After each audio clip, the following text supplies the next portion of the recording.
नमस्कार आदाब, आप देख रहे हैं डीएस समाचार। सच बोलता चौथा स्तंभ। लखनऊ श्रीमद् भागवत कथा ऑपरेशन सिंदूर को समर्पित। जानकीपुरम विस्तार में 2 से 9 अक्टूबर तक श्रीमद् भागवत सप्ताह ज्ञान यज्ञ। महामंडलेश्वर स्वामी चिदंबरानंद सरस्वती जी महाराज करवाएंगे श्रवण। ऑपरेशन सिंदूर के सैन्य पराक्रम को आदरांजलि स्वरूप समर्पित होगी कथा। पहलगाम में धर्म पूछकर पर्यटकों की हत्या पर दिव्य कथामृत समर्पित। भव्य शोभा यात्रा 2 अक्टूबर को सुबह 8 बजे से बड़ी संख्या में महिलाएं होंगी शामिल। कथा प्रतिदिन दोपहर 3 से शाम 7 बजे तक। 9 अक्टूबर को हवन एवं महाप्रसादी। भारतीय सेना केवल युद्ध नहीं करती, मानवता की रक्षक भी है स्वामी चिदंबरानंद। ऑपरेशन सिंदूर शौर्य और करुणा का अद्भुत संगम। व्यासपीठ से नमन। योगी सरकार ने दंगाइयों पर की सख्त कार्यवाही, स्वामी जी ने बताया अनुकरणीय। यूपी से देश के सामने बेहतरीन कानून व्यवस्था का आदर्श प्रस्तुत स्वामी जी। आई लव मोहम्मद महज धोन और नौटंकी स्वामी चिदंबरानंद का बयान। लखनऊ से संवाददाता सुभाष चंद्र। आप देख रहे हैं डीएस समाचार। हमारे चैनल पर लाइक और सब्सक्राइब करना ना भूले। सर, आज जो प्रेस वार्ता हो रही, क्या मुख्य उद्देश्य? श्री हरिहर सेवा समिति का गठन 2022 में लखनऊ में हुआ। अध्यक्ष श्री रामकिशोर मिश्र जी ने पिछले 2 वर्षों से अनेक कार्यक्रम किए। इस बार 2 अक्टूबर से 9 अक्टूबर तक श्रीमद् भागवत कथा का आयोजन हो रहा है। ये कथा ऑपरेशन सिंदूर के सैन्य पराक्रम और पहलगाम के जो आतंकवादी हमले में धर्म पूछ करके लोग मारे गए थे, उन बलिदानी लोगों को समर्पित करने के लिए कथा है। इसी संदर्भ में ये प्रेस वार्ता करके आप लोगों को बुलाया गया और आपको बताया कि हम ये कथा के माध्यम से न केवल संस्कार धर्म के रूप में लोगों को जागृत करेंगे, अपितु राष्ट्र के रूप में भी लोगों को जागृत करेंगे। जानकीपुरम विस्तार में ये कथा होगी, सूर्य अकादमी में, सेक्टर नंबर 7 में सूर्य अकादमी जानकीपुरम विस्तार में कथा। कल तो 2 अक्टूबर से लेकर के 9 अक्टूबर तक कथा होगी, शाम को 3 बजे से 7 बजे। कौन कौन लोग उपस्थित रहने वाले हैं? इसमें बहुत सारे लोगों की उपस्थिति तो रहती है, लेकिन प्रशासन की ओर से माननीय उप मुख्यमंत्री श्री ब्रजेश पाठक जी उपस्थित रहेंगे और अनेक मंत्रियों की सूचना है आने की। कौन आता है, जैसे जैसे आता हो जाएगा आपको सूचना मिलती जाएगी। क्या संदेश देना चाहेंगे आज के दिन सनातन धर्म के लोगों से? क्या कहना? वर्तमान समय में एक ही बात की आवश्यकता है, जैसे विश्व की स्थितियां बन रही हैं, उस दृष्टि से लोगों को अपने धर्म के ऊपर तो विश्वास और दृढ़ता और एकता रखनी ही है, साथ साथ में राष्ट्र के रूप में भी हमको अपने कर्तव्यों का ध्यान रखते हुए एकजुट रह करके साथ देना है, एकजुट रहना है। की जा रही है, किस विषय में क्या कहना चाहिए?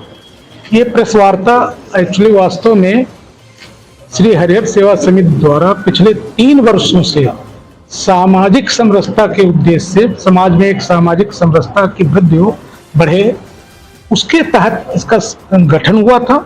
और इस वर्ष 2 अक्टूबर से श्रीमद् भागवत कथा का आयोजन जानकीपुरम विस्तार में सेक्टर 7 में सूर्य अकेडमी में हो रही है।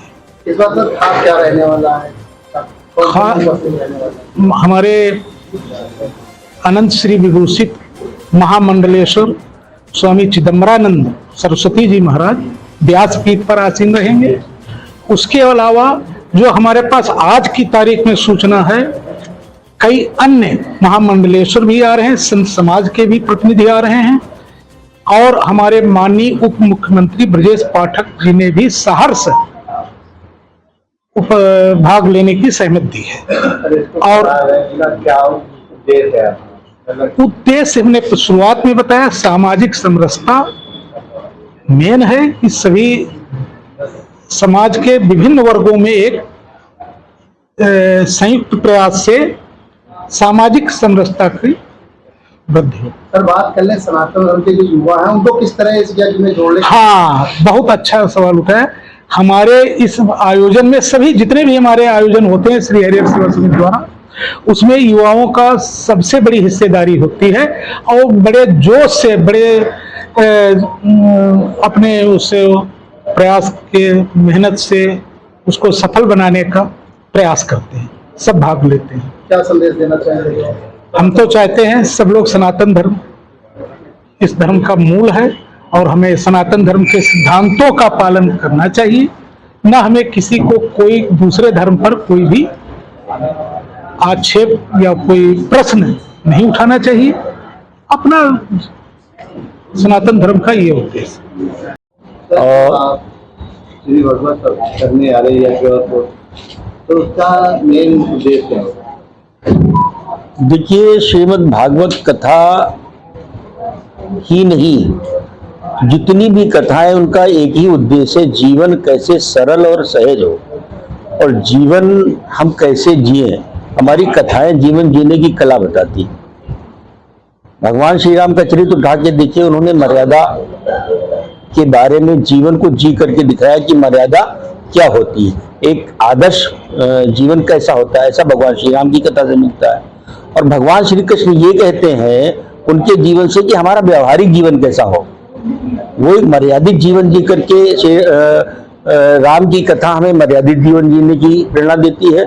कृष्ण की कथा हमें व्यवहारिक जीवन कैसा होना चाहिए, समाज में हमको किस ढंग से रहना है, समाज को कैसे आगे बढ़ाना है, ये कथाएं देती है। इसी प्रकार से भगवान शिव के चरित्र से हमें जो प्रेरणा मिलती है वो भगवान शिव पुराणी कथा देती है। श्रीमद् भागवत से हमें भगवान श्री कृष्ण और भगवान विष्णु के जीवन से प्रेरणा मिलती। तो कथाएं हमारे जीवन को व्यवस्थित, नियंत्रित और कैसे जीना चाहिए ये बताती है। कथाव्यास जितना सुंदर शब्दों में हमें समझा देते हैं, उससे हमें जीवन को जीने में सरलता, पारिवारिक जीवन कैसा हो, व्यवहारिक जीवन कैसा हो, सामाजिक जीवन कैसा हो, राजनीति में क्या हो, ये सब कुछ हमारे धर्म की में निहित है, वहीं से निकल के आया है। तो ये कथाएं हमें पूरे देश को, पूरे समाज को और पूरे जीवन को नियंत्रित करने का काम करती। हम उस कथा के मर्म को समझ पाए।